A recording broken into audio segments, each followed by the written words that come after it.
नमस्कार, जय शिवराय।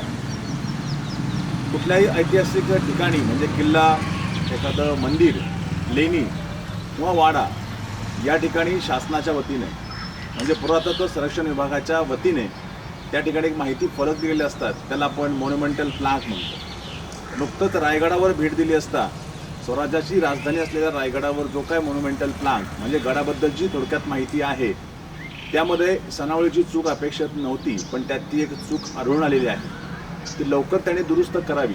चूक अशी आहे, जावळीच्या मोऱ्यांकडनं हा किल्ला छत्रपती शिवाजी महाराजांच्या स्वराज्यात आला ते साल त्यांनी 1648 असं सांगितलेलं आहे, जे की 1656 आहे। आता बऱ्याच लोकांना असं वाटतं त्यांनी काय फरक पडतो, कुठलं साल असेल तरी सुद्धा, पण काही गोष्टीमध्ये ऐतिहासिक संदर्भ आपण जर कनेक्ट करू लागलो तर त्याचा अर्थ वेगळा निघायला लागतो। आणि म्हणून आपल्याला ह्या तारखांच्या बाबतीमध्ये अतिशय चोख असणं आवश्यक असतं। 1648ला छत्रपती शिवाजी महाराजांनी शिरवळची मोहीम केली होती। त्यामध्ये शिरवळ, रोहिड्याचा किल्ला, पुरंदर, चाकण असं जो काय भाग होता त्याची भौगोलिक संलग्नता हे रायगड किंवा प्रतापगड, वासोटा, जावळी यांच्याशी येत नाही।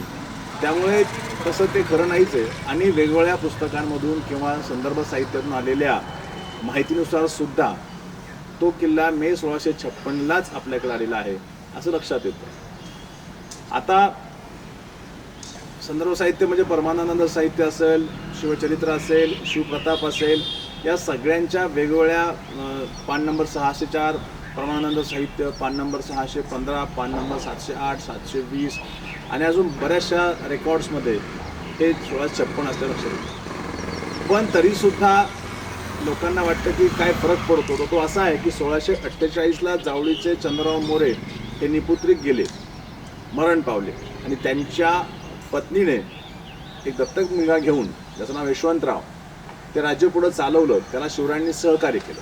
ही 1648ची घटना आहे। पुढे यशवंतराव मोठा झाल्यानंतर तो आणि त्याचा एक सहकारी हनुमंतराव यांनी शिवरायांना त्रास द्यायला चालू केला आणि अफजल खानाला त्यांनी साथ द्यायला चालू केली। म्हणून जावळीवर आपण आक्रमण करून जावळी आणि त्यानंतर 2-3 महिन्यानंतर रायरीचा अर्थात रायगडाचा किल्ला जिंकला।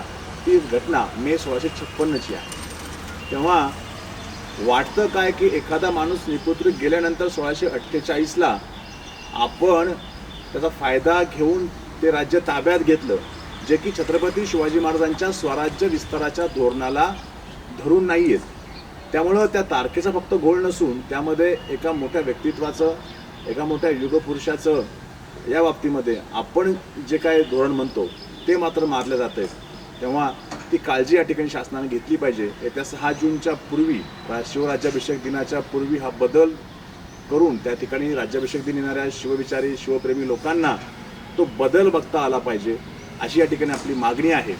यात कुठला वाद आपल्याला घालायचा नाही आहे। तरीसुद्धा त्यांचा ईमेल या व्हिडिओसोबत मी पाठवतो आहे।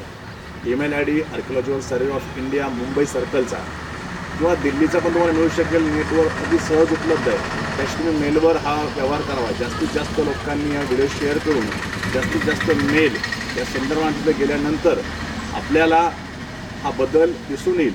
कारण हे ऐतिहासिक संदर्भ म्हणून पुढे वापरले जातात, त्यात आपल्यानंतर काही करता येणार नाही।